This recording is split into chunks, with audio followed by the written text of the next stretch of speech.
less than 0.1% of the water on Earth is freshwater lakes and rivers. Yet that teeny tiny percentage of Earth's water contains about half of all the world's fish species. Ocean water, which accounts for a whopping 99.6% of Earth's water, contains the other half.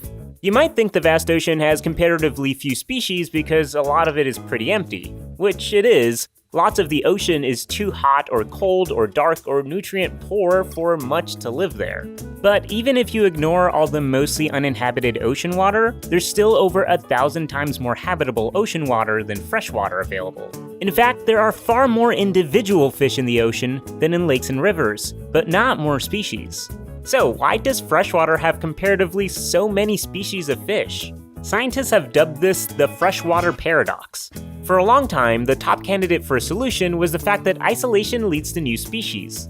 And of course, lakes and rivers are far more disconnected and isolating than the ocean, both because they're not literally connected, but also because their courses and connections change more quickly over time, connecting and disconnecting populations of individuals over millions of years, potentially leading to the evolution of new species. So, based on isolation, you'd expect freshwater to develop new fish species more often than the ocean, leading to more fish species in freshwater.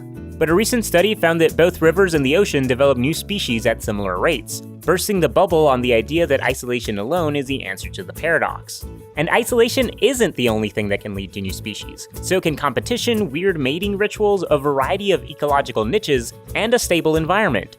As it turns out, lakes have the perfect combination of all those things and pump out new species up to 5 times faster than rivers or the ocean. That's it then. Lakes must simply churn out so many new fish species that they pad the freshwater numbers. Except there's a tiny problem with that.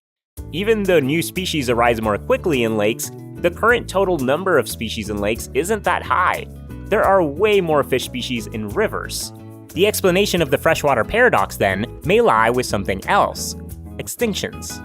When we look at the fossil record, we see that there have been more ocean fish species than freshwater fish species throughout Earth's history, but many were lost to extinction or transitioned into rivers to survive. Meanwhile, freshwater fish in the fossil record were less affected by extinction events, which would explain why there are just as many freshwater fish species.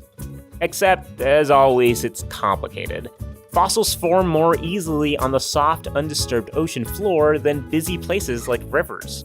So it could be that there are more fossilized ocean fish species not because there were more ocean fish, but because more ocean fish became fossils. So then how do we explain the freshwater paradox? For now, we don't know. It could be some combination of isolation, competition, extinction, and so on. It could just be an odd coincidence, or it could be a natural phenomenon or process we haven't yet figured out. We'll just have to wait and see.